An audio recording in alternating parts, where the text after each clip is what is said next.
proses penanganan laporan pidana penganiayaan yang diduga dilakukan oleh oknum Satpol PP terhadap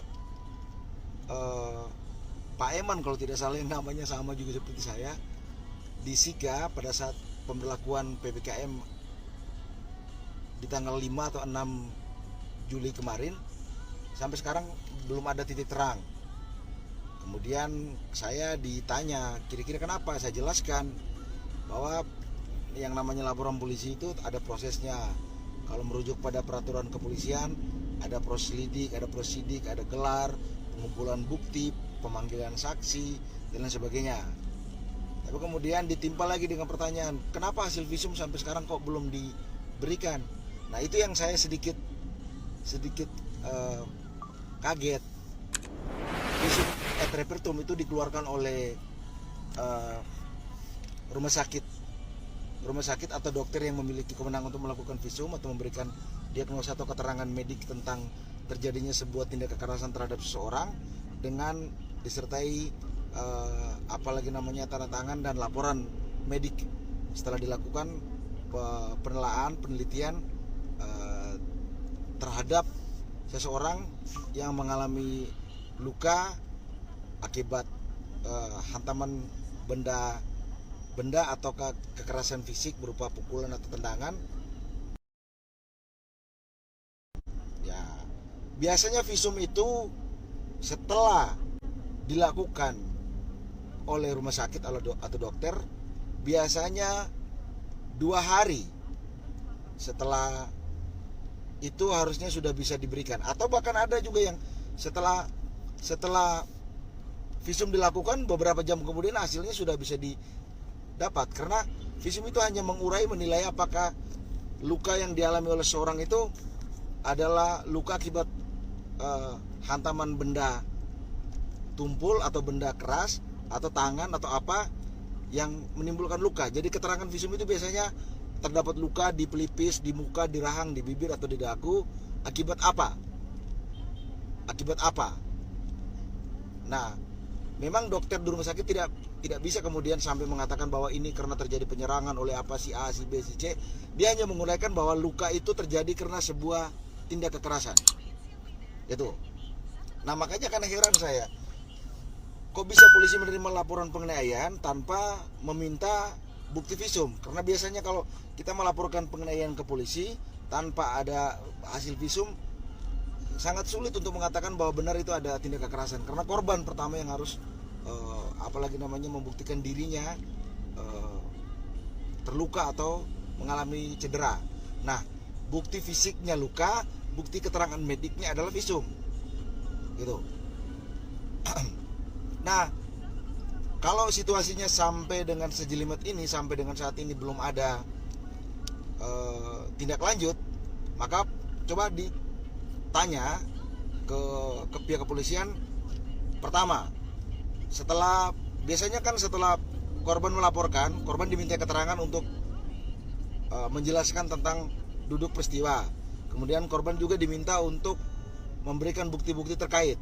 Nah, bukti terkait ini bisa saksi orang yang melihat, juga bukti berupa visum atau rekaman atau foto atau apa lain sebagainya.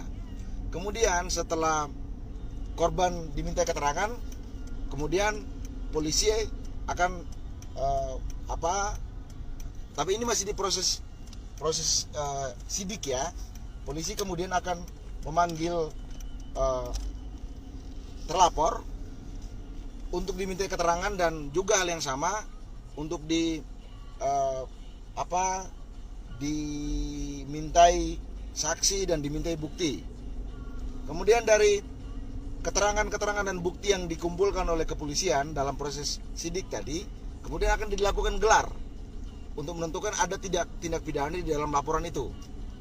Kalau kemudian ditemukan tindak pidana, maka keluar yang namanya SP2HP, surat pemberitahuan perkembangan penyidikan perkara, yang mana akan mengatakan bahwa proses akan dilanjutkan ke penyidikan untuk dipanggil para saksi dan terlapor untuk ditingkatkan ke pengenaan satu tersangka terhadap seseorang yang diduga sebagai pelaku dalam tindak pidana yang dilaporkan tersebut. Nah, pertanyaan saya adalah sampai dengan saat ini prosesnya sejak tanggal 5 atau 6 Juli itu sudah sampai ke tingkatan penyidikan atau masih disidik? Apakah polisi sudah memanggil para saksi, termasuk saksi terlapor, dan mengumpulkan bukti terkait laporan itu, ataukah prosesnya masih sidik awal yang sama sekali belum memanggil terlapor? Saya kira itu yang pertama harus ditanyakan di kepolisian. Karena kalau kepolisian mengemban misi penegakan hukum, maka hal-hal standar seperti ini saya kira bisa diakses oleh masyarakat dengan cara bertanya. Karena polisi kan punya media informasi. Di setiap polsek, polres, dan polda itu ada bidang khusus yang berfungsi untuk memberikan informasi dan keterangan terkait itu. Wartawan juga punya hak untuk menanyakan itu.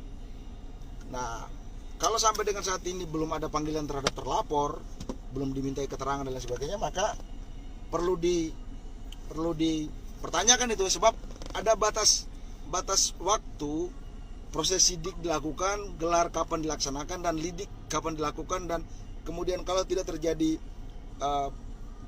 apalagi namanya tidak pidana yang disangkakan dalam laporan tersebut, maka keluar SP3 juga ada jangka waktunya. Di peraturan kepolisian itu ada waktu 60 hari, 90 hari, 120 hari. Oleh karena itu, kalau sampai dengan saat ini teman-teman bertanya kenapa belum ada perkembangan, maka saya kembalikan lagi, teman-teman silakan bertanya kepada polisi, sudah sampai di mana ini? Sudah sampai dilidik ataukah masih sidik? Sebab kalau situasinya adalah belum ada pemanggilan terhadap terlapor dan belum dilakukan gelar, maka sangat sulit bagi kita untuk memastikan bahwa proses proses hukum itu berjalan. Dan saya kira memang ini perlu diungkap kepada publik, benar tidak terjadi tindak pidana penganiayaan, dugaan tindak pidana penganiayaan oleh oknum Satpol PP terhadap korban, supaya kemudian jelas, tidak menjadi sebuah informasi yang multi interpretasi dari masyarakat. Terlebih orang kemudian mempersepsikan perilaku tidak taat aturan bagi korban dan perilaku beringas bagi oknum Satpol PP, supaya kemudian objektifnya ditemukan. Karena tidak bisa juga dengan serta-merta orang hanya karena prinsipnya mau menegakkan aturan, kemudian dia dengan seragam dan sepatu laras yang dimiliki berhak melakukan tindakan represif. Tidak benar juga. Kemudian tidak benar juga kalau kemudian orang dikasih tahu untuk tertib mengikuti aturan tapi kemudian melawan. Tidak benar juga. Nah, ruang persinggungan ini memang perlu ditelaah dalam sebuah proses hukum yang namanya penyidikan. Oleh karena itu penting bagi kita untuk memastikan bahwa proses hukumnya jalan. Saya kira teman-teman punya kesempatan dan punya akses untuk bertanya. Bila perlu bisa didatangi secara rame-rame oleh korban, oleh pelapor bersama dengan teman-teman aktivis untuk bertanya kira-kira ini sudah sampai di mana, supaya kemudian terbuka. Ini untuk kita punya masa depan, hukum di Maumere, sebab hal seperti ini sering terjadi. Saya membahasakannya seperti ini. Kemarin kan agak sedikit unik itu. Ada dalam kasus pandemi ini ada beberapa rangkaian yang unik itu. Ada kejadian bupati memarahi anggota Satpol PP, kemudian ada kejadian Satpol PP diduga melakukan tindak pengerasan terhadap masyarakat. Nanti besok mungkin ada kejadian lucu lagi, bupati mungkin berkelahi dengan Satpol PP. Entah apalah, tapi menurut saya itu kejadian-kejadian yang dalam situasi pandemi ini di Kabupaten Sika terjadi. Faktanya begitu. Saya tidak sedang berasumsi, tapi itu faktanya begitu. Nah, terkait laporan tadi, sekali lagi teman-teman harus kemudian dipertanyakan benar proses hukum di kepolisian itu sudah sampai di tingkat penyidikan atau masih disidik. Nah, kalau di tingkat sidik, kapan mau dibuat gelar untuk kemudian ditentukan ada tidak pidana di dalam, ada tidak unsur pidana ditemukan dalam laporan tersebut. Sebab kalau tidak ada, maka polisi punya kewenangan secara subjektif untuk mengatakan bahwa ini dihentikan.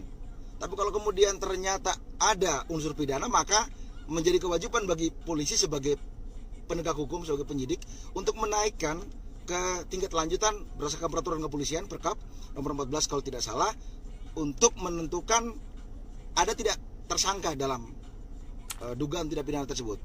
Kalau itu dilakukan, maka kita pasti bisa kemudian tahu, oh ini benar, Satpol PP ternyata salah, nggak boleh mukul, sebab ada tersangkanya.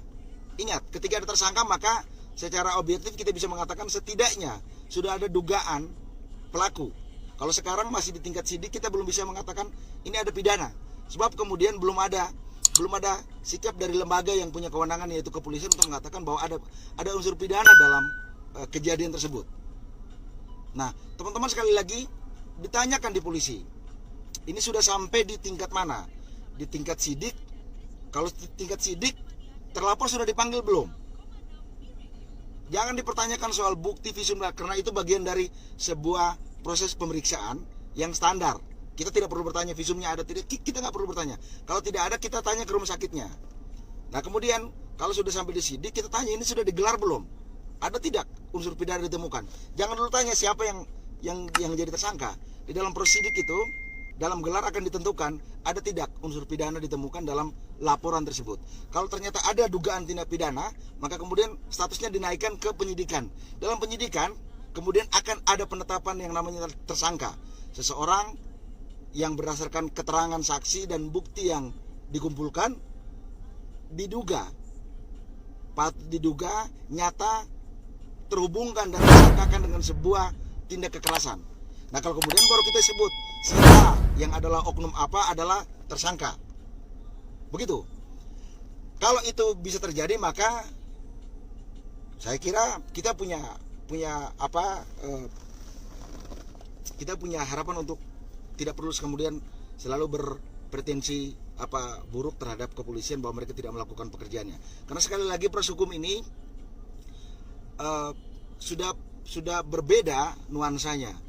Dulu asas hukum pidana kita adalah asas subjektivitas, sehingga ketika orang dilaporkan, polisi bertanya, itu yang dikejar adalah pengakuan.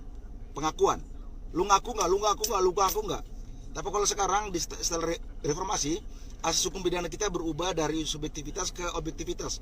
Jadi yang dikumpulkan dan dikejar oleh polisi adalah bukti, saksi, keterangan, merujuk ada tidak unsur pidana. Sehingga ada perbedaan asas inilah yang membuat proses pengenaan tersangka seperti harapan kita dan lain sebagainya agak sedikit panjang, tetapi itu memastikan bahwa benar secara prinsip hak asasi manusia semua baik pelapor dan terlapor itu terjaga, kemudian secara proses hukum juga semua hak itu terlindungi. Tetapi teman-teman, sekali lagi, jangan pernah biarkan sebuah proses hukum, apalagi menyangkut tindak represif dan kekerasan, itu tanpa pengawasan dan tanpa kontrol. Memang situasi ini agak susah. Kita mau melakukan gerakan susah, kumpulkan orang juga agak sedikit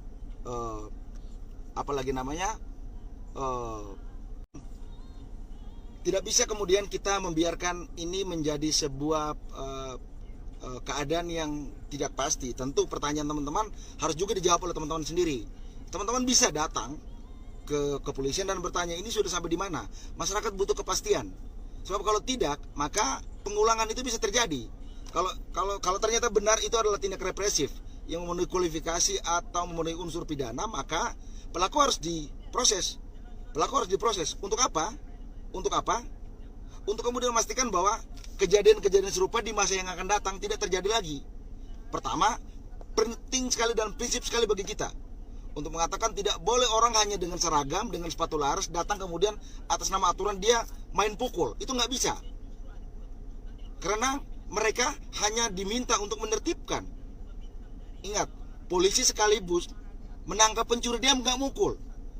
Dia akan periksa, dia akan lidik, dia akan kumpulkan bukti, dia akan bawa ke pengadilan, di sidang dan di penjara. Tidak bisa orang memukul orang dengan serta-merta. Tidak bisa. Ini negara hukum, di mana kekerasan itu dilarang. Negara sekalipun menghukum orang, ya toh, kecuali pengedar narkoba yang dihukum mati, pembunuhan berencana yang dihukum mati. Selain itu hanya dengan penjara kurungan. Dan tidak pernah orang ditahan disiksa. Itu orang yang sudah bersalah. Sehingga tidak bisa kita membiarkan sebuah kejadian seperti ini kemudian berjalan begitu saja tanpa kemudian kita kontrol dan kita awasi. Apalagi sekarang dunia sudah maju, zaman sudah berkembang dan sebagainya. Kalau memang gerakan teman-teman itu apalagi namanya terhalang oleh pembatasan kegiatan masyarakat PPKM sekarang, maka bisa dibuat sebuah petisi secara online dan lain sebagainya untuk mempertanyakan ini. Dibuat sebuah gerakan mempertanyakan ini sudah sampai di mana? Masih disidik? Kalau sudah sidik, terlapor sudah dipanggil belum? Kalau sudah dipanggil, kapan digelar? Kalau digelar, apa hasilnya? SP2HP-nya mana? Keluarga, korban, pelapor juga silakan bertanya. Ini SP2HP-nya mana? Karena begini teman-teman, jangan juga atas nama karena PPKM kemudian penyidikan ini dihentikan atau dibiarkan berlarut-larut. Supaya ada kepastian. Begitu kira-kira. Saya kira begitu ya teman-teman.